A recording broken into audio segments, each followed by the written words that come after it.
신앙 고백하겠습니다. 전능하사 천지를 만드신 하나님 아버지를 내가 믿사 그 외아들 우리 주 예수 그리스도를 믿사 이는 성령으로 잉태하사 동정녀 마리에 받으시고 본디오 빌라도의 고난을 받으사 십자가에 못 박혀 죽으시고 장사한 지 사흘 만에 죽은 자 가운데서 떴사 하늘에 오르사 전능하신 하나님 편에 앉아 계시다. 저리로서 산자와 죽은 자를 심판하러 오시리.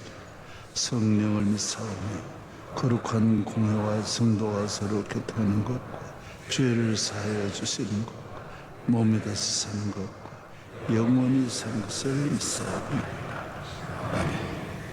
149장 찬양하겠습니다. 149장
임백규 집사님, 타가 사부의 부감이신 임 집사님 기도하겠습니다.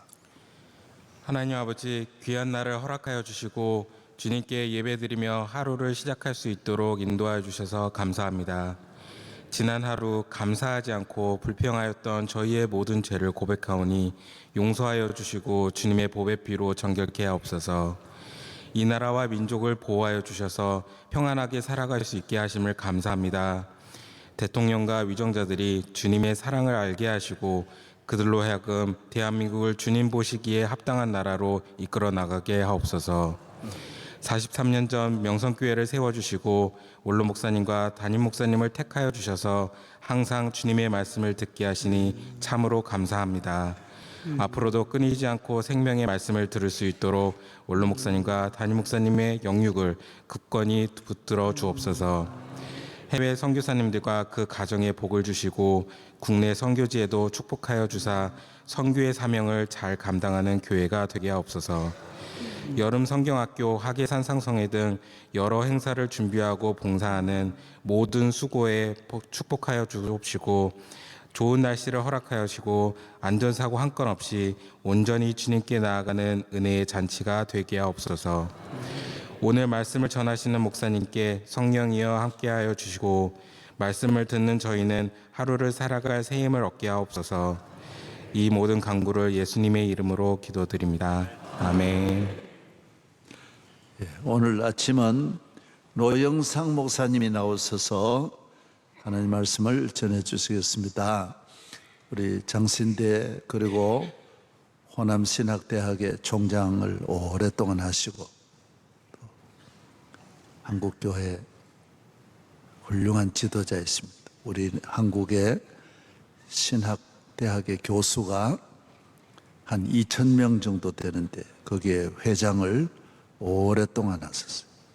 오늘 노 목사님이 아주 젊은 목사님이, 노 목사님이 아니고 아주 젊은, 오늘 큰 은혜 되시길 바랍니다. 예.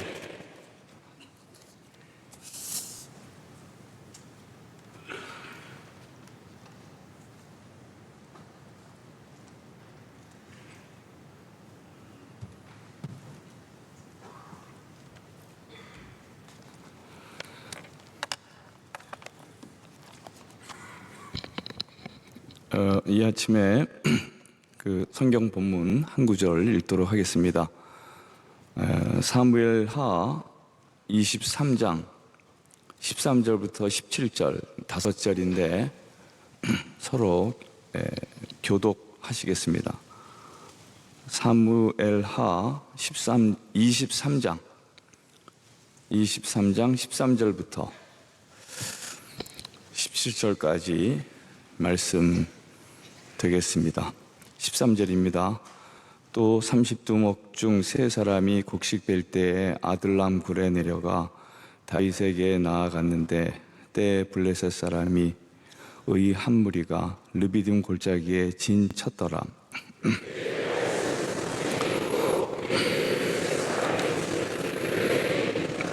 다윗이 소원하여 이르되 베들레헴 성문 곁 우물물을 누가 내게 마시게 할까 하매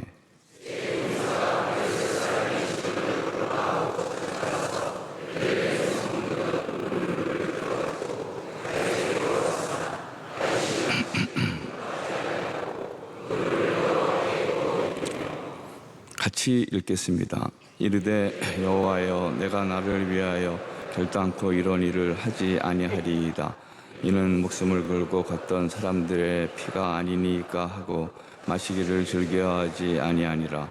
새 용사가 이런 일을 행하였더라. 아멘. 담임 목사님께서는 회의차 유럽에 출타하셨습니다.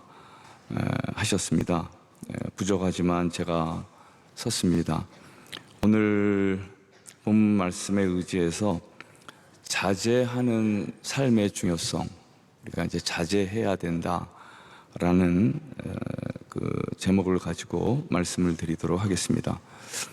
이 자제하는 삶이라는 주제는 원로 목사님이나 담임 목사님께서 자주 강조했던 주제 중에 하나입니다. 명성교회 하면 오직 주님이라는 주제를 생각하게 되지만 그보다는 못하지만 자주 강조됐던 주제가 자제의 삶입니다. 명성교회 교인들은 이러한 자제로 무장하여서 삶을 승리하는 모든 분들이 되시기를 바라겠습니다. 다윗은 먼저 엄청난 고통을 통해 훈련된 사람이었습니다. 다윗의 삶이 화려하고 순탄해 보이지만 그렇지 않습니다. 굉장히 어려움이 많았던 삶입니다. 그에게는 양면의 훈련이 있었는데 하나는 외부적인 훈련이었고 이제 또 하나는 내부적인 훈련이었습니다. 사무엘상 18장에 보면 이런 말씀이 나타나 있습니다.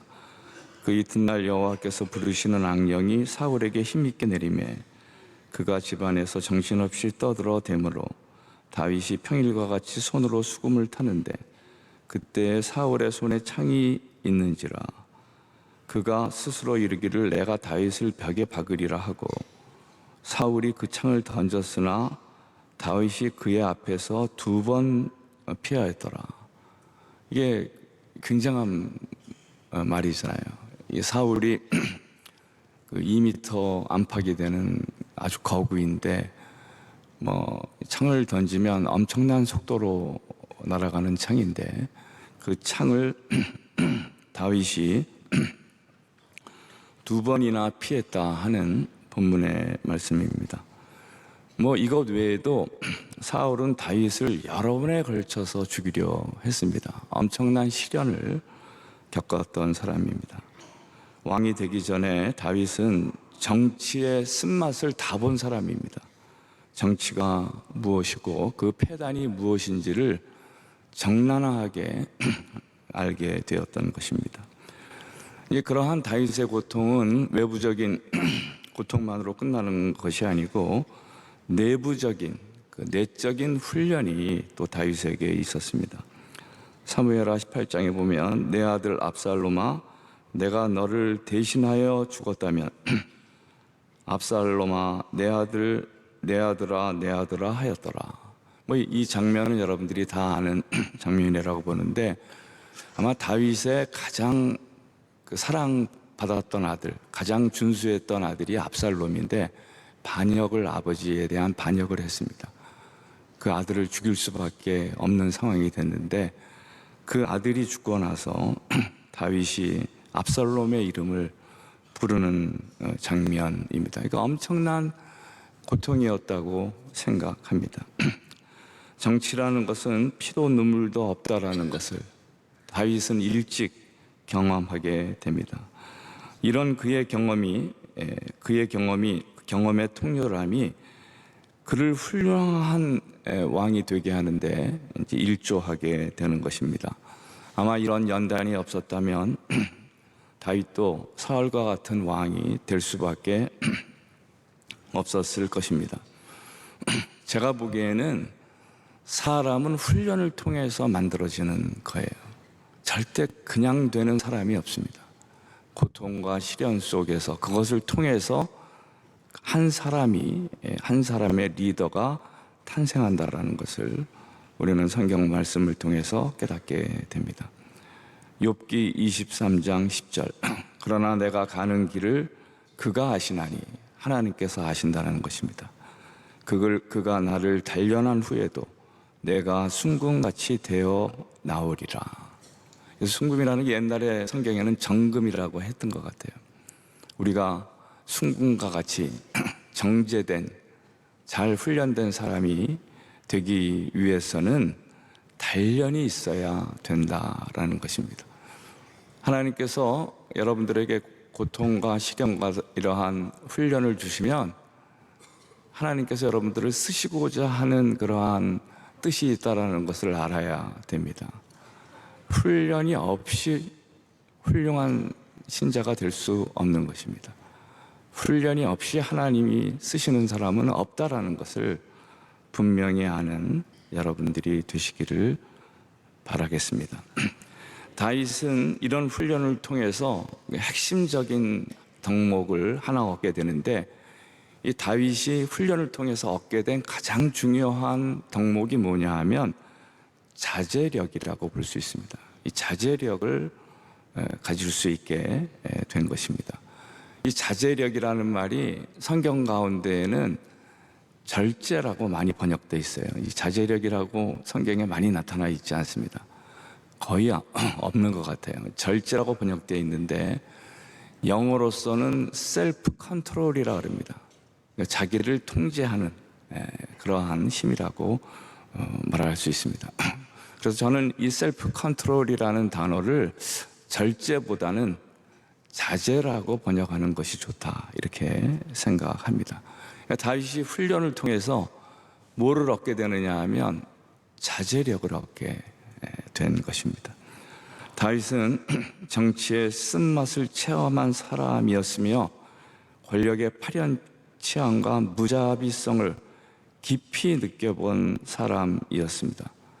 그렇기 때문에 그는 겸손한 정치, 겸비하는 정치, 자제하는 정치를 할 수 있었다라는 것을 우리는 깨닫게 됩니다.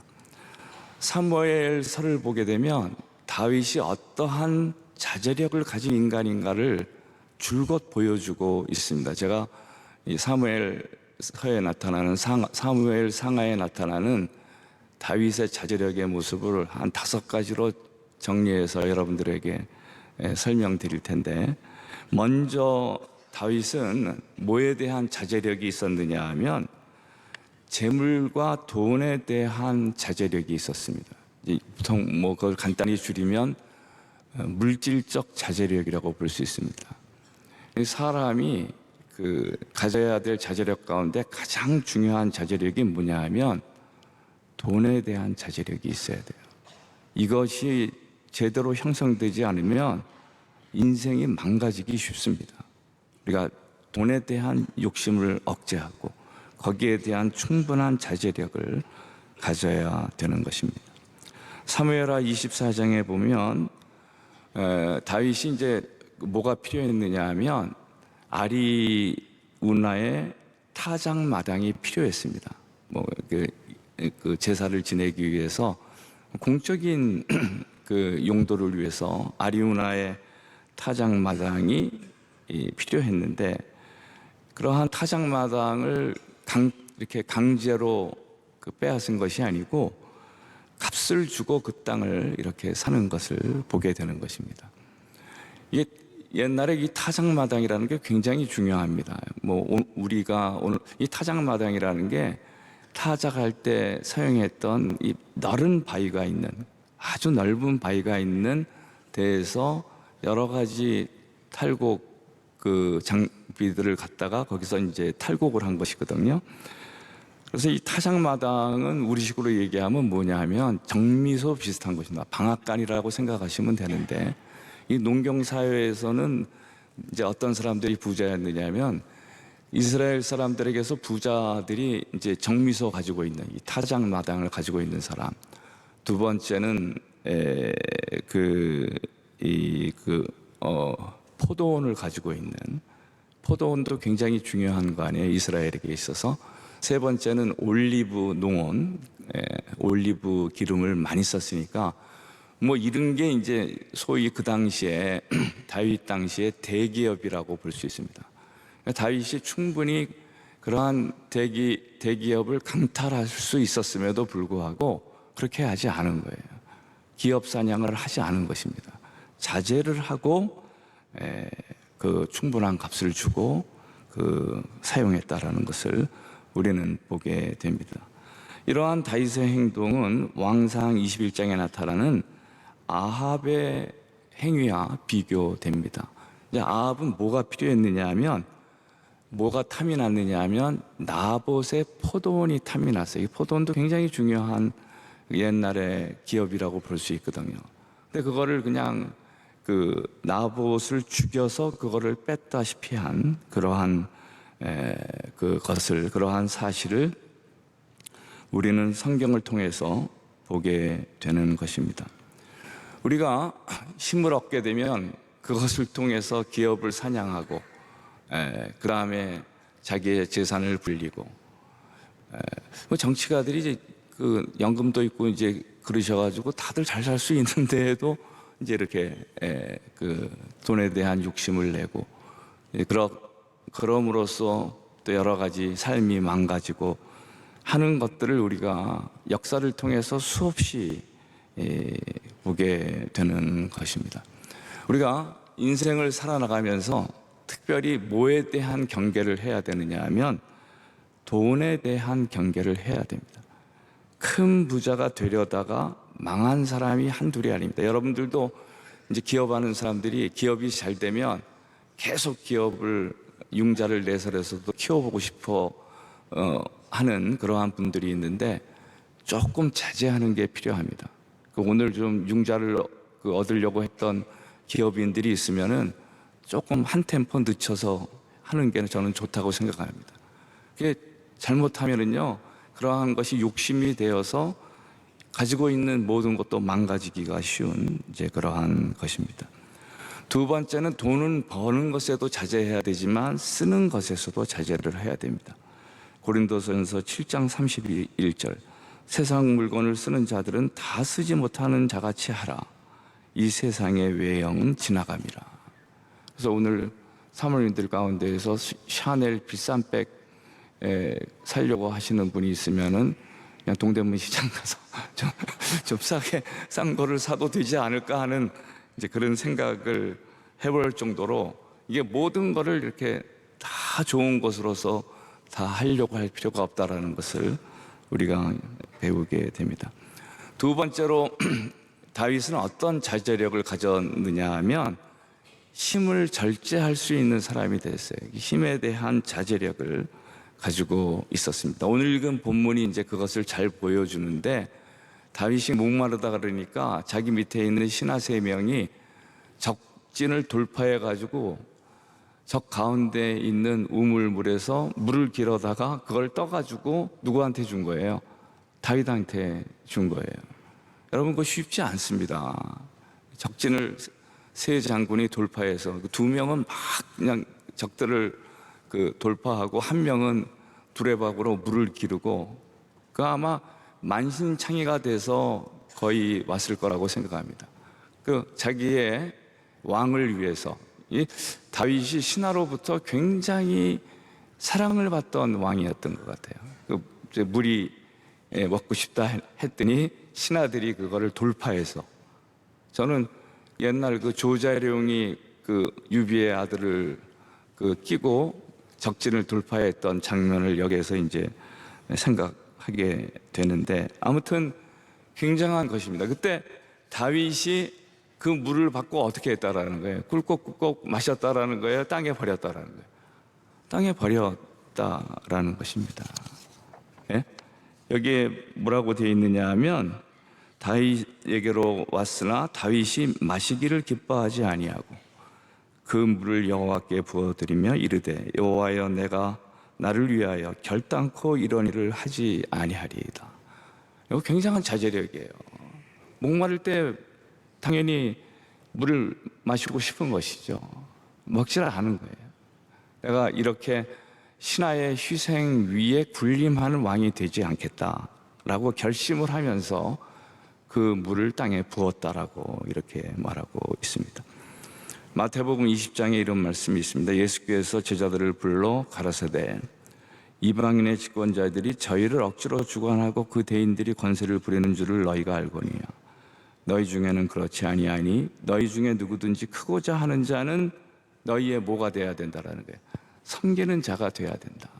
예? 그러니까 대통령이 가장 큰 머슴이 돼야 된다라는 거예요. 그러한 그 내용을 성경이 우리에게 이 다윗의 일화를 통해서 전해주는 것입니다. 항상 그 원로 목사님께서도 힘을 가질수록 조심해야 된다는 말을 제가 보기에는 10번 이상은 저는 들은 것 같아요. 설교 중에서. 그러니까 힘이라는 것이 언제나 힘을 가지면은요 위험해지는 것입니다. 그래서 힘을 가졌을 때 언제나 그 힘을 남용하지 않도록 자제하는 것이 굉장히 중요한 것임을 다시 한번 깨닫는 여러분들이 돼야 되겠습니다. 힘을 가질수록 조심하고 자제해야 된다. 예? 어떤 사람들은 힘이 있다고 자기 그 부하한테 함부로 얘기하고 집에서 그저 폭력을 행사하고 이런 분들이 있어요. 굉장히 안 좋은 것입니다. 절대 상대방에 대해서 섬기는 마음을 가지고 겸손하게 살아야 된다라는 것을 우리가 이 말씀을 통해서 다시 한번 깨닫게 됩니다. 세 번째로 다윗은 뭐를 자제했느냐 하면요, 세 번째도 중요합니다. 여러분들이 첫 번째는 뭐를 자제해야 된다는 거예요? 네? 물질을. 두 번째는요, 힘을 자제. 세 번째는 뭐를 자제해야 되느냐? 세 번째 다윗의 삶에서 우리가 배우는 것은, 세 번째 자제는 보복을 자제해야 돼요. 원수 갚는 것을 함부로 해서는 안 되는 것입니다. 제가 이렇게 살다 보면 너무 원수에 대해서 두려워할 필요가 없다라는 것을 여러분들에게 말씀드리고 싶습니다. 예? 원수들이 눈을 부라리고 오고 우는 사자와 같이 덤벼들면 무서울 때도 있지만 절대 무서워할 필요가 없다라는 거예요. 그 보복을 누구한테 맡기라는 거예요? 하나님께 맡기면 돼요. 하나님이 금방 정리하십니다. 예? 저도 이 삶을 통해서 이거를 아주 그냥 깊이 깨달았어요. 절대 스스로 내가 판단해서 보복해서는 안 된다.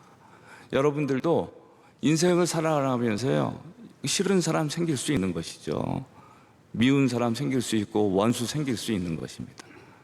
그렇다고 할지라도 스스로 보복하라는 거예요? 보복하지 말라는 거예요? 보복하지 말라는 거예요. 그냥 놔두라는 거예요.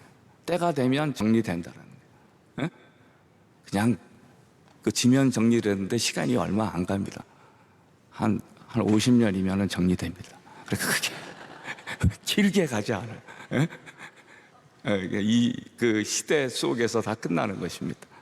그러니까 보복을 자제하지 않아야 돼. 그러니까 이 다윗이 어느 정도로 보복을 자제하지 않았냐면 사울을 죽일 수 있었어요. 죽일 수 있었지만 그 머리 곁에 있는 창과 물병을 이렇게 보여주면서 내가 죽일 수 있었지만 안 죽였다. 이렇게 이제 얘기하는 것입니다. 어떤 때는 옷깃을 이렇게 그렇죠? 옷깃을 잘라다가 내가 너를 죽일 수 있었지만, 그러니까 여러 번에 걸쳐서 그 죽일 기회가 있었지만 죽이지 않는 거예요. 그러니까 여러분들이 원수에 대해서 관용을 베푸는 여러분들이 되시길 바랍니다. 절대 보복할 필요 없어요. 하나님이 알아서 하시면 되는 것입니다. 그거를 다시 한번 다윗의 삶을 통해서 깨닫는 여러분들이 되시기를 바랍니다. 스스로 자제하게 되면 적이라도 아군이 돼요. 이걸 그 원리를 잘 알아야 됩니다. 사람이 인생을 사는 중요한 요령 가운데 하나가 적군을 아군으로 만드는 거예요. 예? 이게 언제나 정치라는 것은 언제나 적이 아니고 언제나 동지가 아닙니다. 바뀔 수 있는 거예요. 바뀔 수 있는 건데 어떤 기술이 우리에게 있어야 되느냐 하면 적을 아군으로 만드는 기술이 있어야 돼요. 그러려면 뭐를 안 해야 되냐면 보복을 안 해야 됩니다. 아니 다윗이 보복을 해봤어요. 했다고 하면은요, 미갈이 다윗을 도와줬겠습니까? 미갈이 사울의 딸인데 요나단이 다윗의 친구가 됐겠습니까? 다윗은 왜 살 수 있었느냐 하면 적 속에 아군이 있었기 때문에 살 수 있었던 사람이에요. 미갈이 있었고 요나단이 있었기 때문에 다윗은 목숨을 부지할 수 있었던 사람입니다. 여러분들에게 내가 특별히 얘기하고 싶은 것은 언제나 적이 아니고 아군이 아니라는 것을 깨닫는 여러분들이 되시기를 바라는 것입니다. 다음에 네 번째로 우리가 뭐를 하는 것이 중요한 거냐 하면 도덕적 자제를 해야 되는 것입니다. 어떤 사람들은 자기가 상당히 의인인 줄 알고 이렇게 너무 그냥 뻐기면서 사는 사람들이 있는데 사람들이 그렇지 않습니다. 성경의 원리는 뭐예요? 이 세상에 의인은 있다라는 게 없다라는 거예요. 의인은 없나니 하나도 없다라는 거예요. 의인은 없나니 한 30명은 있다. 이게 아닙니다. 성경의 말씀은. 홀이라도 없다. 하나라도 없다라는 거예요. 우리가 이러한 성경 말씀에 언제나 우리를 비춰봐야 돼요. 자기가 항상 죄인이라는 것을 하나님 앞에 되뇌어 보아야 하는 것입니다. 그렇기 때문에 다윗은 뭐를 할 수 있었느냐 하면 회개를 할 수 있었어요. 여러분들도 오늘 이렇게 교회 나와가지고 그냥 건성으로 왔다 가지 마시고 자기를 하나님의 말씀에 비춰보고 뭐를 하는 삶을 살아나가야 되는 거예요. 회개하는 삶을 살아나가야 되는 것입니다. 마지막으로 다윗은 어떤 자제력을 가지고 살았던 사람이냐면 영적인 자제력이 있었어요. 선견자나 제사장들의 일에 대해서 자기가 오버하지 않았습니다. 항상 그 간격을 두고 거리를 두고 항상 일정한 거리를 두고 살았던 사람이에요. 우리가 이 영적인 그 권리들을 남용하려고 할 때가 있어요. 특히 다윗과 같은 왕이 이 선견자나 제사장을 우습게 여기고 니네들 다 물러가라 이렇게 말할 수도 있는 것입니다. 그렇지 않고 항상 영적으로 겸손하게 행동했다라는 것을 우리는 말씀을 통해서 깨닫게 되는 것입니다. 오늘 말씀을 마치고자 합니다. 다윗은 훈련을 통해서 어떤 사람이 됐다라는 거예요. 자제력이 있는 사람이다. 제일 처음에 뭐에 대한 오늘 요거 잘 기억하면 하루가 행복해질 거라고 생각합니다. 뭐에 대한 자제력을 가져야 돼요? 두 번째는 힘에 대한, 세 번째는 보복에 대한. 스스로 보복하지 말자. 도덕적 자제력, 영적 자제력을 가져야 된다. 제가 오늘 여러분들에게 말씀드리고 싶은 것은 훈련이 없는 성공은 없습니다. 언제나 진정한 성공은 훈련을 바탕으로 해서 되는 것이라는 것을 다시 한번 여러분들에게 강조합니다. 그러한 훈련을 통해서 자제력을 갖고 욕심을 억제하면서 조금 모자른 듯이 사는 것이 지혜로운 삶이라는 것을 오늘 말씀드리면서 오늘 특별히 돈을 크게 벌려고 지금 결심했던 사람들은 조금 적게 벌려고 새롭게 계획을 짜는 여러분들이 되시기를 바라겠습니다. 다 같이 기도 드리시겠습니다. 하나님, 오늘 다윗의 삶을 통해서 그가 얼마나 어려운 삶을 살았다라는 것을 다시 한번 깨달았습니다. 고통이 없는 성공은 없습니다. 훈련이 없이는 참된 리더로서 성장할 수 없습니다. 하나님의 이러한 훈련을 달게 받으면서 삶의 행복을 이루어 나가는 모두가 되게 하여 주시옵소서. 이 모든 말씀 예수 그리스도의 이름으로 간절히 기도했습니다. 예, 할렐루야.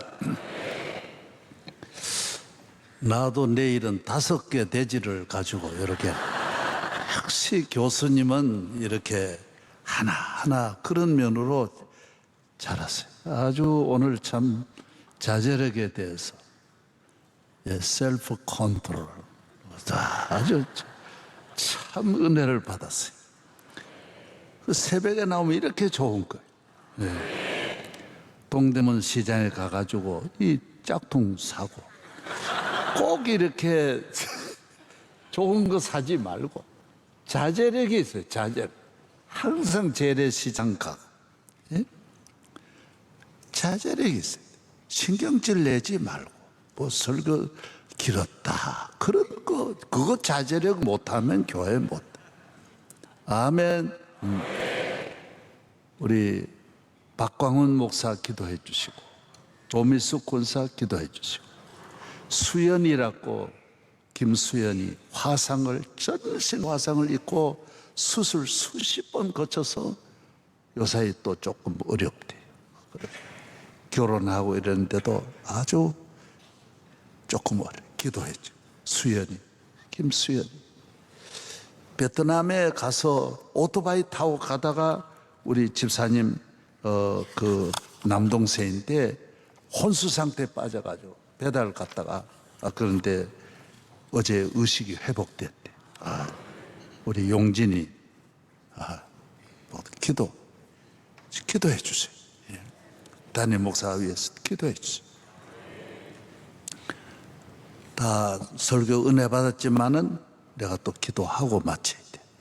아멘. 머리 다시 숙여, 자제력이 있어야 돼. 예, 아멘. 예. 하나님 아버지, 오늘 귀한 말씀 은혜 받고 다시 기도합니다. 우리 박광훈 목사 불쌍히 여겨주시고, 조미숙 권사 불쌍히 여겨주시고, 수연이 불쌍히 여겨주셔서 치료하여 주옵소서. 깨끗하게 하여 주옵소서. 믿습니다. 우리 용진 집사 깨끗하게 회복하여 주옵시고, 담임 목사 잘 다녀오도록 시간 지켜 주시옵시고, 대통령 해외 순방 잘 마치고 오시도록 항상 함께하여 주시옵시고, 우리 온 교회 위에 은혜를 주옵소서. 이제는 우리 주 예수 그리스도의 은혜와 하나님 아버지의 사랑과 성령의 충만하심이 우리 모두에게 함께 하시기를 축원하옵나이다. 아멘.